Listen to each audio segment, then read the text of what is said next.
But the most likely thing that would make Christian nationalism ineffectual as a term would be moderate success. As soon as the thing became modestly successful, people would stop freaking out about it. After that, they would start lazily adopting it, diluting it with dollops of respectability. It could go the way of the Christian Democrats and become something of a yawner. Nobody that I know of is all whizzed up about the Christian Democrats. But by that time, I will be in heaven and far less interested in politics than I am now.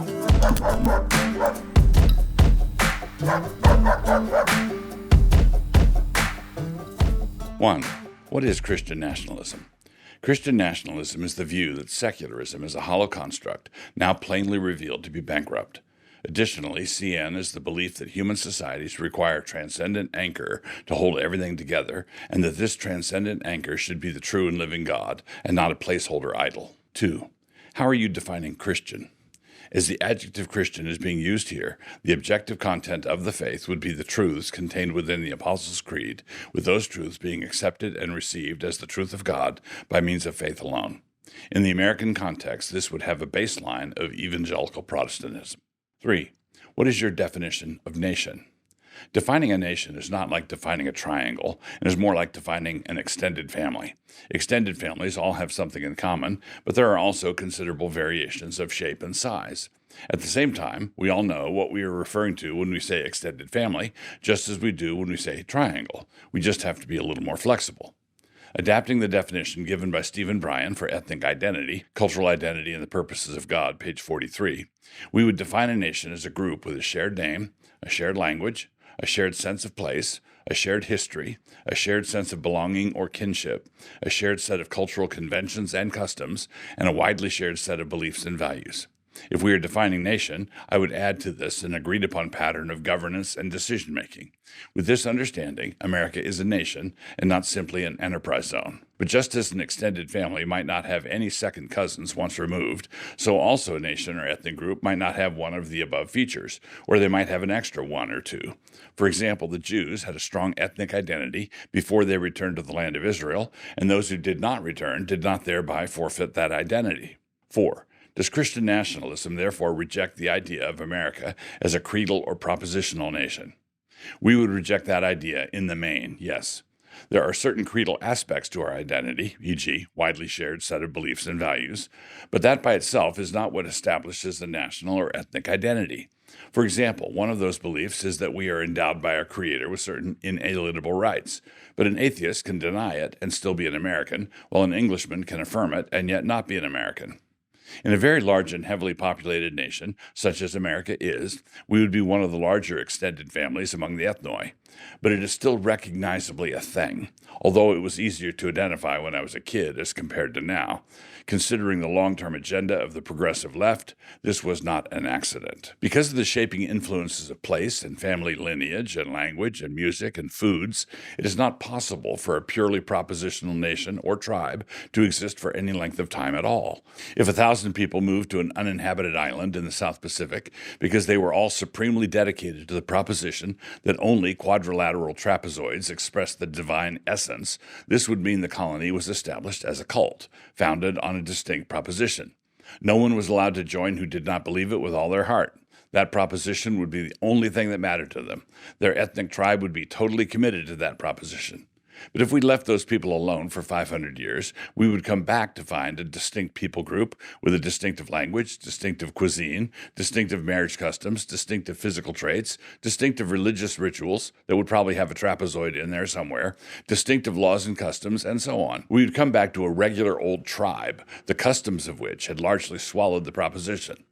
So people who imagine that America can be a propositional nation are desiring something that can never be. We are a people, a nation, not a chess club. 5. Is Christian nationalism simply a dog whistle for white Christian nationalism? No. The people who keep bringing this up are doing so because they've forgotten how to engage with arguments, but still need a stick to beat us with. If CN grows and spreads internationally, expanding into my mere Christendom territory, some of those nations will be white. Shoot, Finland is white now. Some of them will be black and others Asian. Some will be a colored jumble, like America. That's all good. 6. Does Christian nationalism reject the melting pot metaphor? As a practical matter, governed judiciously, no. Immigration is a good thing, but anarchy on the border can never be a good thing. And a massive influx of aliens is also not a good thing, because that brings foreigners into the country in numbers too large to assimilate. And if they do not assimilate, then you are destroying the very thing that was initially attractive to the immigrants. But a sane immigration policy and practice is healthy and good. There are two ways to destroy the melting pot. One would be the way preferred by the hard isolationist, who would simply reject all newcomers from this day forward. No more entries into the melting pot. That would be one way to end it. But the other way to end the melting pot is the tactic being used by the progressives now. You cannot apply so much heat that the melting pot itself melts. If the melting pot loses its integrity and structure, then no more melting pot. What is being done in this way appears to me to be clearly deliberate. 7. Are there different varieties of Christian nationalism? Yes, there are, but because the definitions are provided by a number of different observers, and because the situation is fluid and somewhat new, the boundaries between these varieties will sometimes be hard to identify with a high degree of precision. But with that qualifier, there are distinct varieties out there. We can distinguish the political types who are Christian nationalists, Marjorie Taylor Greene, Michael Flynn, the political heirs of the magisterial reformers, Stephen Wolfe, the populist Christian nationalists, Andrew Torba, Andrew Isker, the small R Reconstructionists who consider themselves heirs of Van Til, Francis Schaeffer, or Rousas Rushdoony, many within the CREC, normie conservative Christians who've had the Christian nationalist label assigned to them by the media because they think they're going to vote for Trump, the guy 2 doors down who sometimes borrows your lawnmower. And then we come to the guys who truly appreciate the cultural fruit of Christianity, but who still don't like Christianity itself. James Lindsay, Richard Dawkins. Let's just call Richard Dawkins a Christian nationalist late entry. These are the kind of men Lewis talks about in Abolition, those who would remove the organ and demand the function. They are staunch in their love for apple pie and equally hostile to the very idea of apple orchards. But then last, we also need to rope in the radical trolls, a mix of the FBI guys, that misshapen frog thing, and actual anti-Semites, always to be distinguished from the ones in the ADL's fever dreams. Depending on the time, place, and issue, many within these groups can cooperate in various ways with one another. They can also irritate each other and or get underfoot, but they all have less in common with the current regime than they have with one another, except for the FBI guys, who are the current regime. 8. In your interview with Tucker, you said there is no political solution to the mess we are in.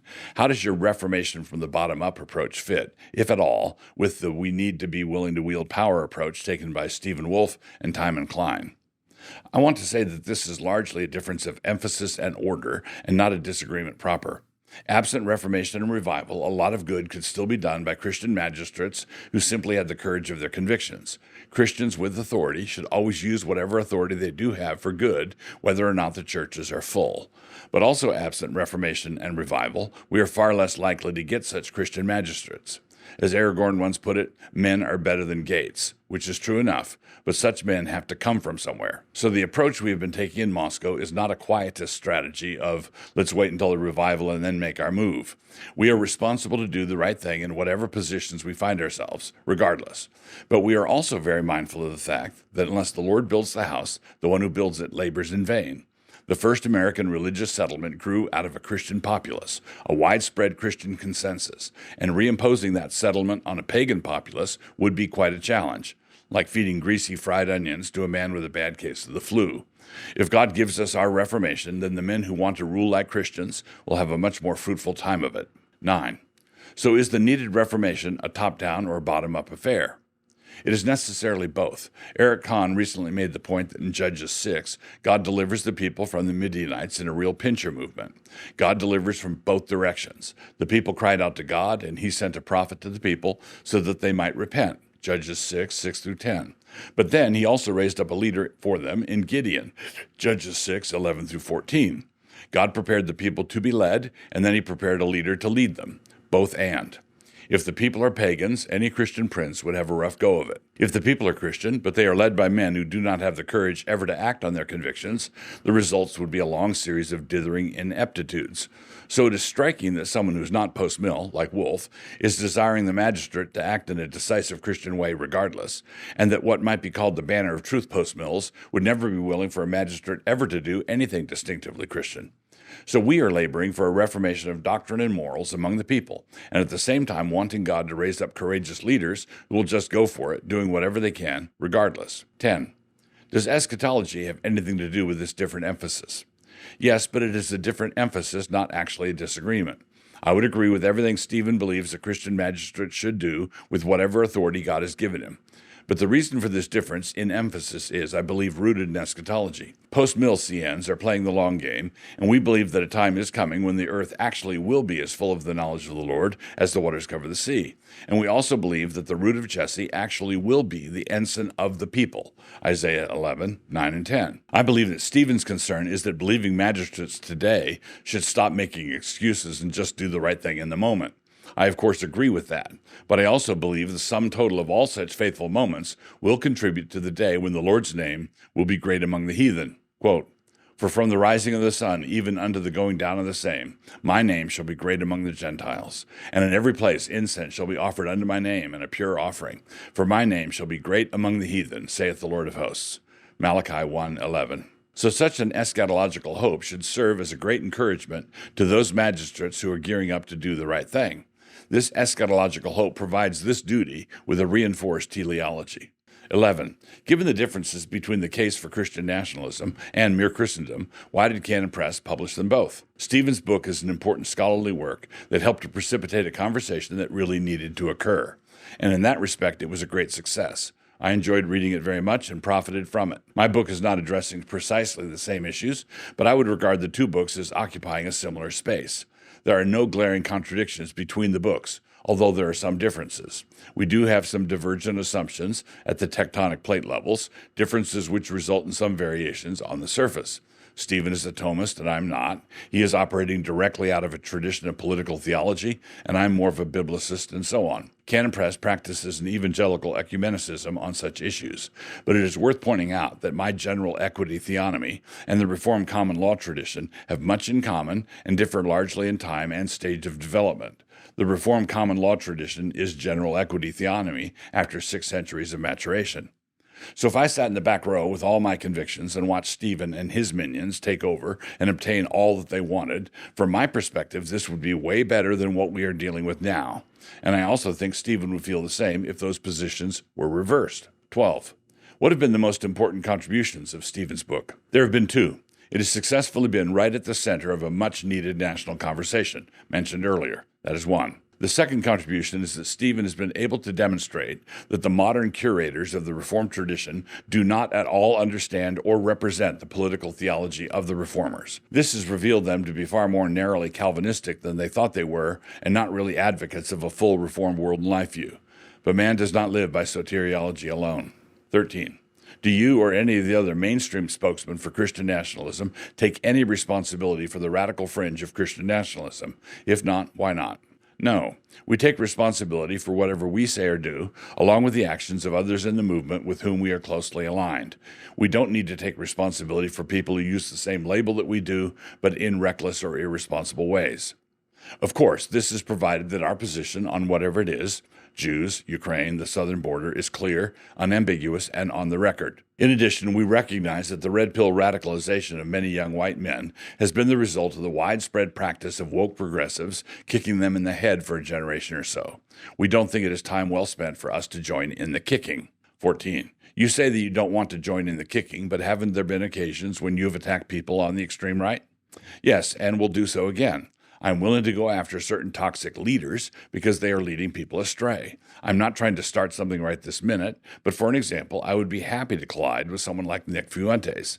But I do not want to attack an out-of-work 28-year-old coal miner with a wife and 3 kids to feed, a man who is tempted to listen to Fuentes because nobody has ever listened to him. I understand the angst of men in this position and really do sympathize with them. But at the same time, I believe that trying to run a movement on such angst almost guarantees poor leadership decisions. Demagoguery has a short shelf life and is very easy for the regime to manipulate. So I take my periodic potshots for that reason and also to irritate the FBI guys in their midst. That penultimate sentence there would be an example. 15. What about the separation of church and state? Doesn't Christian nationalism violate the principle of church-state separation? No, it does not, because CN is not a church. And if there has been a more abused phrase in political theory than separation of church and state, I would be hard-pressed to tell you what it might be. Church and state are both institutions, so it is possible to keep them separated without category confusion. Apples and oranges are both fruit, so you can put them in separate bowls. In fact, separation of church and state is a very good idea. I would even go so far as to argue that it is one of the tenets of a consistent Christian nationalism. What Christian nationalism maintains is that it is impossible to separate moral considerations and state. In a similar way, it is also impossible to separate moral considerations from a system of morality, and impossible to separate a system of morality from ultimate claims about God, reason, truth, and justice. Human societies do not have the luxury of being neutral on how they define justice, or on how they articulate the necessary foundation stones of that justice.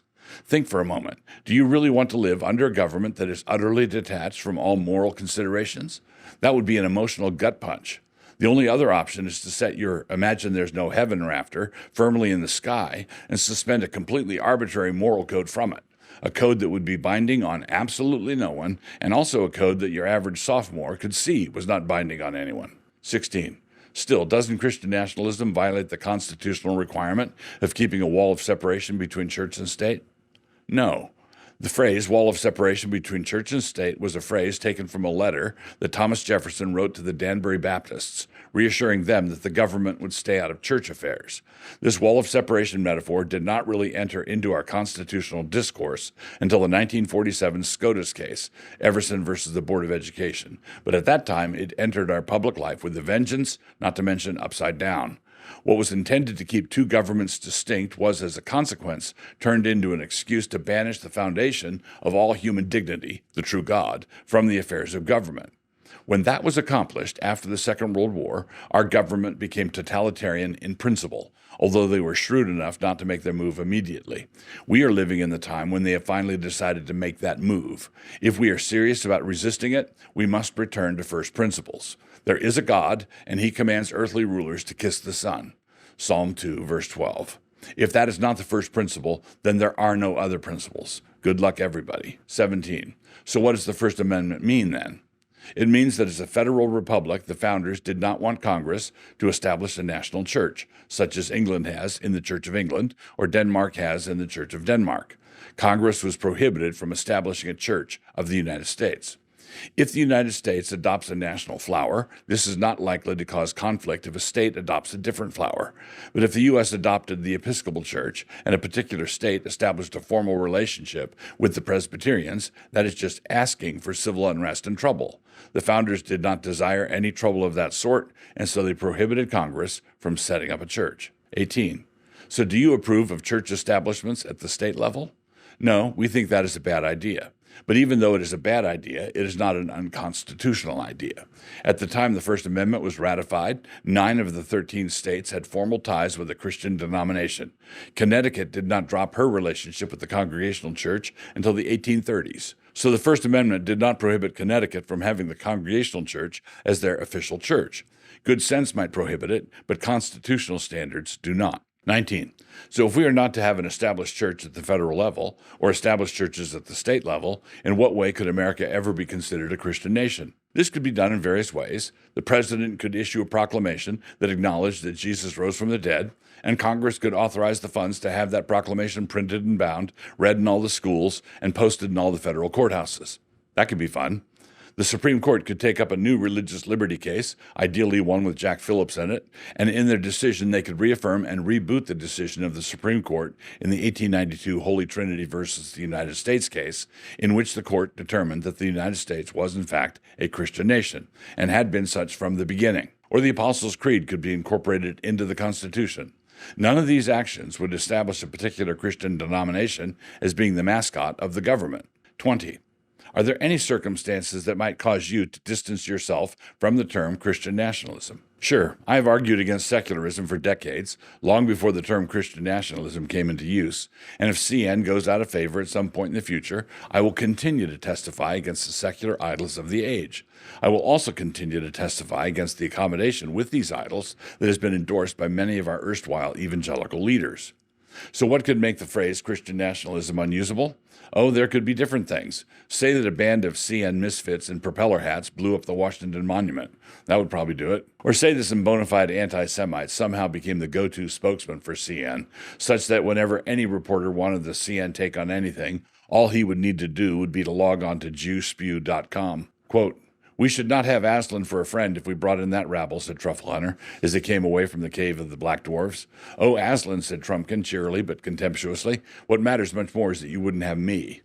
Lewis, Prince Caspian. But the most likely thing that would make Christian nationalism ineffectual as a term would be moderate success. As soon as the thing became modestly successful, people would stop freaking out about it. After that, they would start lazily adopting it, diluting it with dollops of respectability. It could go the way of the Christian Democrats and become something of a yawner. Nobody that I know of is all whizzed up about the Christian Democrats. But by that time, I will be in heaven and far less interested in politics than I am now. 21. You have shown a picture of the American flag flying underneath the Christian flag. Don't you think that many would find that disrespectful? Isn't that unnecessarily provocative? Yes, but many of the people who would claim to find that disrespectful have no trouble at all when people on the left burn the American flag or pee on it. The CNs have trouble understanding why our adversaries think that dishonor is acceptable and good, while subordinated honor is considered outrageous. That's the life I want. I want to be 70 and have 18 grandchildren. Let's go! I came from the mud. There's dirt on my hands. Strong like a tree. There's roots where I stand. I'm Tucker Carlson, and I am here with the very famous and highly controversial Pastor Doug Wilson. Even more controversial. Try to catch me howling at the moon.